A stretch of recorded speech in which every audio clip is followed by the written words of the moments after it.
Kembali lagi dalam ruang ekspresi di kanal YouTube Jalan Perubahan. Jangan lupa subscribe, like, komen, dan di-share. Assalamualaikum warahmatullahi wabarakatuh. Kembali lagi bersama saya Didinal di dalam ruang ekspresi Jalan Perubahan. Kali ini kita akan mencoba membahas terkait dengan satu isu yang terus terulang di negara kesatuan Republik Indonesia tentang tindak pidana korupsi. Korupsi adalah kata yang tidak asing di negara kita, Republik Indonesia. Ini seakan menjadi culture yang terus-menerus, yang terus berulang, yang terus dilakukan oleh para pejabat-pejabat korup.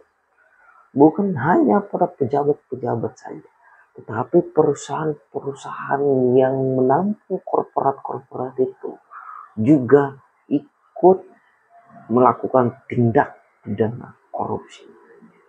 Saudara-saudara, setelah kasus Timah berlanjut kasus BBM oplosan, setelah itu muncul kasus ekspor CPO yang dilakukan oleh 3 perusahaan korporat bajingan itu. Tidak main-main, saudara-saudara. Dugaan tindak pidana korupsi yang mereka lakukan dari tahun 2021 sampai tahun 2022 itu terhitung 11,8 triliun. Nilai yang begitu fantastis.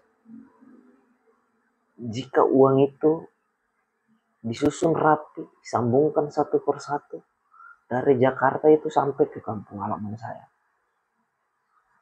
Saya tidak perlu lagi naik pesawat. Saya naik pakai jembatan uang itu yang 11 triliun. Luar biasa. Bahkan korporat-korporat itu berani kemudian melakukan tindakan yang sangat-sangat fatal bagi satu pertumbuhan bangsa dan negara itu sendiri, yakni tindak pidana korupsi. Kerugian yang terjadi di negara kesatuan Republik Indonesia atas ulah-ulah para mafia-mafia ini, sehingga tepat kemudian ketika Kejaksaan Agung betul-betul serius melakukan penanganan dan penangkapan terhadap mereka yang mencoba-coba untuk merampas kekayaan alam Republik Indonesia itu sendiri. Kita perlu apresiasi. Di zaman pemerintahan Bapak Prabowo Subianto, korupsi seakan-akan menjadi satu isu yang terus bergulir. Tangkap itu, tangkap korupsi yang ditangani di zaman Presiden Prabowo Subianto itu memiliki nilai yang sangat fantastis. Bahkan ada kasus yang hampir mencapai angka bilion, yakni oplosan BBM itu sendiri. Langkah yang kemudian diambil oleh Kejaksaan Agung adalah sebuah transformasi peralihan sistem dalam proses penegakan hukum terkhusus pada tindak pidana korupsi. Ini adalah kejahatan yang sangat berbahaya di seluruh negara, di seluruh dunia. Tindak pidana korupsi itu sendiri tidak hanya merampok kekayaan alam, tapi secara sosiologis itu banyak impact yang terjadi akibat persoalannya. Negara dirugikan, masyarakat dirugikan, sehingga karakter semacam ini harus kemudian dicabut akarnya. Bukan hanya dipangkas, tapi dicabut akarnya. Dengan cara apa? Itu tanggung jawab aparat penegak hukum. Kita juga sebagai civil society punya tanggung jawab juga terhadap itu dalam bentuk pengawasan. Ketika kita melihat ada tindak pidana korupsi yang kita duga, maka perlu dilaporkan agar hal-hal semacam ini tidak terjadi lagi. Teman-teman, saudara-saudara, kita punya kekayaan yang diakui oleh seluruh negara di dunia ini.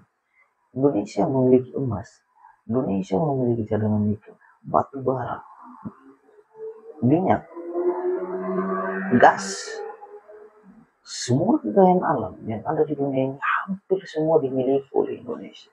Jika kemudian dalam proses penegakan hukum itu tidak kemudian serius dalam memberantas tindak pidana korupsi, maka jangan harap kemudian negara kita menjadi negara yang maju ke depan. Sehingga penting proses penegakan hukum pada tindak pidana korupsi itu menjadi satu langkah yang tepat. Kemudian kita bisa menuju dari negara berkembang menjadi negara yang maju. Sekali lagi, kita perlu apresiasi langkah tegas yang dilakukan oleh Bapak Kejaksaan Agung, Bapak Dr. Burhanuddin di bawah pemerintahan Bapak Presiden Prabowo Subianto. Kita berharap bahwa langkah ini terus konsisten dilakukan oleh pemerintahan hari ini. Dan kita harapkan pula bahwa dalam proses penegakan hukum tidak ada perbedaan dalam persoalan ketika ada sebuah kesalahan siapapun itu, maka harus sama aksesnya di mata hukum. Jika salah, maka kita harus berani berkata salah. Tindak semua kejahatan yang ada di negara Republik Indonesia ini. Demi Indonesia yang lebih maju ke depan, maka Indonesia harus mengambil langkah berani, langkah yang lebih maju lagi terkait dengan satu manajemen negara dalam sebuah sistem yang benar-benar serius dalam proses penegakan hukum itu sendiri, terkhusus pada persoalan tindak pidana korupsi itu sendiri. Sekian dari saya. Wassalamualaikum warahmatullahi wabarakatuh.